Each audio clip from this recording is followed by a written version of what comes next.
Several of Vice President Mike Pence's staffers have tested positive for coronavirus, but Pence refuses to self-quarantine, even though the CDC indicates that he should self-quarantine. He claims that he and his wife have taken coronavirus tests and they've tested negative. So as a result, as a so-called essential worker, he's going to run around and do campaigning for Trump in several different states. So at least 5 people in Vice President Mike Pence's orbit have tested positive for coronavirus in recent days. That includes his chief of staff, Marc, close aide, Zach Bauer, and outside advisor, Marty Obst.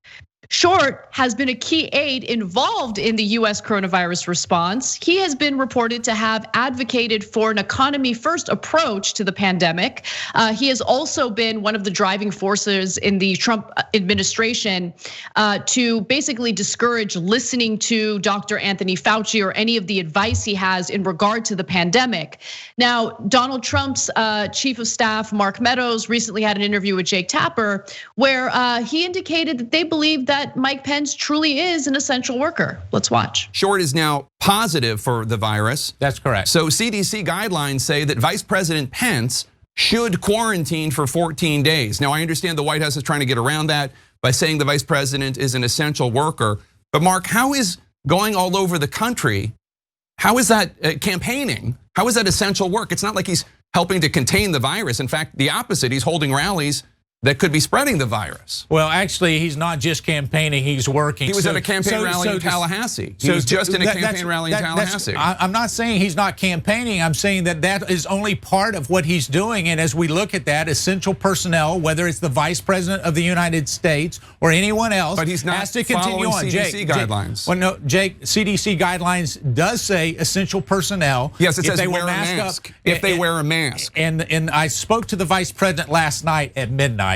And I can tell you that what he's doing is wearing a mask, socially distancing, and when he goes up to speak, he will take the mask off, put it back on. This is all about helping Donald Trump campaign and nothing more. It's not about doing essential work. Essential work would actually be sitting down, listening to members of the CDC, listening to Dr. Anthony Fauci, and carrying out their guidelines, encouraging Americans to wear masks and keep themselves safe during this pandemic. Pence has engaged in none of that, 0% of that. The essential work that they're referring to is campaigning, and I'll give you the specific examples. Pence, for instance, is going to Minnesota on Monday and back to North and South Carolina on Tuesday. He's also expected to return to the upper Midwest this week. The official said Pence would continue to be tested, but like Trump, still plans to be on the road every day for the next week. And of course, he's rarely seen wearing a mask while he's doing this. So, Cenk, take it away. Yeah, well, how about the Biden-Harris team? There was an outbreak of 2 people on Harris's team that got this a little bit earlier. Oh yeah, she stopped campaigning. Is Pence going to do likewise? Of course not. And look, I think they fundamentally don't understand simple facts, even when it comes to their own health. I mean, Trump keeps saying, even after he got coronavirus, I learned a lot when I got coronavirus. You should have learned a lot on our behalf 10 months ago. Anyways, but then he goes on to say, I got treated, some say a cure. No one says a cure. You're an idiot, you don't know a thing. So Mike Pence keeps saying, no, it's okay, I'm getting tested. No, I know that's good. Then you know whether you got it or you didn't. But that getting tested doesn't mean you prevented it. I mean, do you not? It's possible they don't understand really simple things like that. Testing is after the fact to see if you have it. The test doesn't prevent you from getting it. I don't think they even understand that. They're incredibly dense. And of course, whatever they do understand, now if you're MAGA and you go, no, they get it, man. They just want to spread it to us, but they're smart enough to understand they're spreading it. Wait, how's that better? We showed you that video of a rally there. Almost nobody had masks. They're all scrunched up next to one another. I mean, this is Darwinism on steroids. If Darwin was around to see this, he'd be like, hashtag told you. Okay, but Jake, but the one thing that I wish people would understand is if Mike Pence gets coronavirus, it's not like he's gonna show up to an overcrowded hospital and they're gonna tell him to F off because they don't have the resources to take him in and treat him. That's what average Americans are gonna deal with, and that's assuming they have healthcare coverage and feel comfortable walking into a hospital without having to deal with bankruptcy later. So the point that I wish people overall, average Americans, would understand is that the world that these people live in, that Trump administration officials live in, is very different from the world that average Americans live in. If you get sick in El Paso and you're an average American, you show up.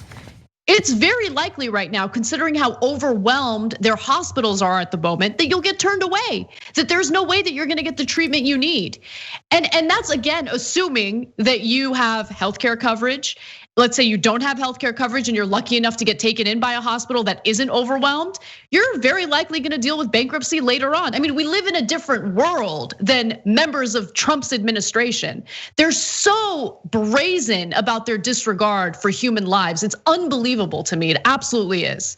Okay, now speaking of El Paso and Utah, let me read you a quote from how Utah is handling the overflow at their hospitals. Quote, this is from here, I'll give you the source in a second. It's from a local paper. He said, they said, under the proposed rationing criteria, patients who are getting worse despite receiving intensive care would be moved out first. People who are getting worse would be moved out of intensive care first. Why?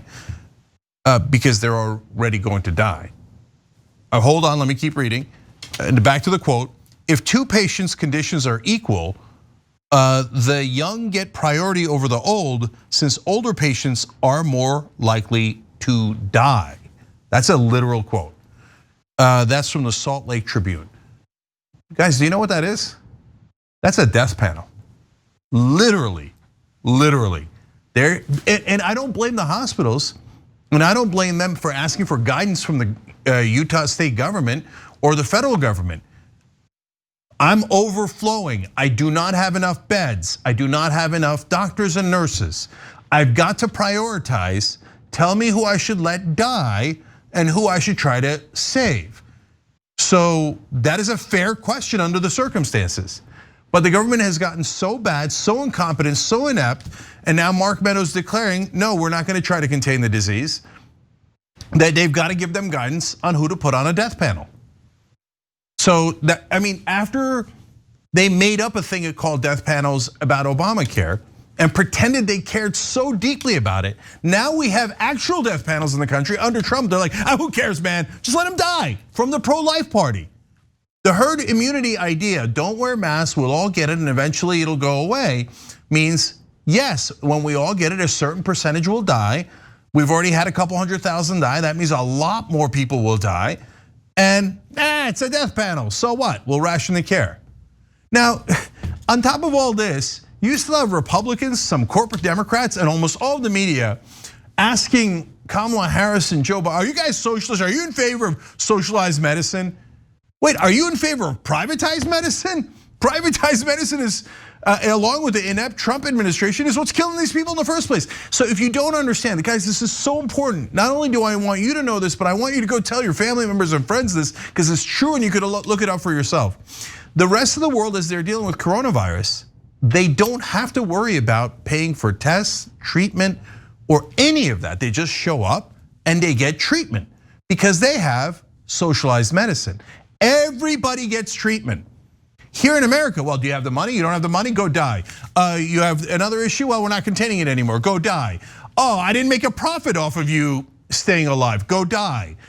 The rest of the world thinks we're barbaric. You're going to tell me that there's somebody's got coronavirus and you're going to reject healthcare for them? And we go, yeah, sure, why not?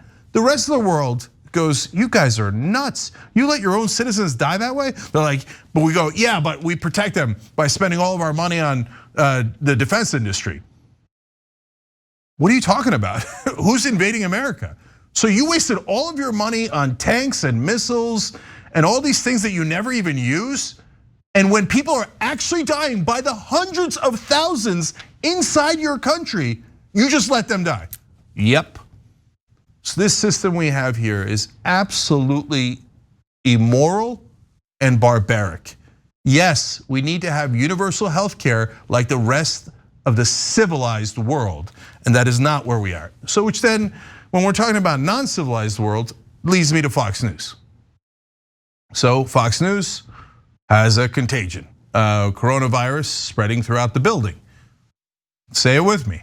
Of course it is. Now their top anchors are having to quarantine. Where did they get it? They got it while covering the last debate. And was it because they might have been exposed to Republicans? Likely, yeah. All the Democrats wear masks. The Republicans don't wear masks. Fox News covering the debate gets coronavirus. Gee, I wonder where they got it from. Now, it could have been from something else. It could have been at the airport, etc. But it could not have been on a plane that they were sharing with others, because one of my favorite parts of this story is they apparently got sick on their private jet on the way back to New York, due to Claire, okay? Well, that must be nice. Well, it would turn out not to be so nice, because then they spread it to one another and they're all gonna have to quarantine. So the guys who are quarantining now are the president of Fox News Media, Jay Wallace. Enjoy this irony. Chief political anchor Brett Baer, Martha McCallum, Dana Perina, Juan Williams. Now, do we wish ill on any of them, their staffers or the people quarantining? I'm not saying the people whose names I read are quarantining. They haven't tested positive for coronavirus yet. They're getting tests now. So do I wish them poor health? Of course not.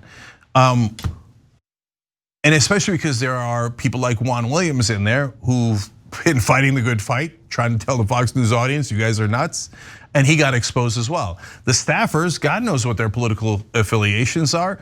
And I feel terrible for them. But for the folks on air who kept telling people it's not a big deal, now it turns out they got to quarantine themselves in the middle of this election.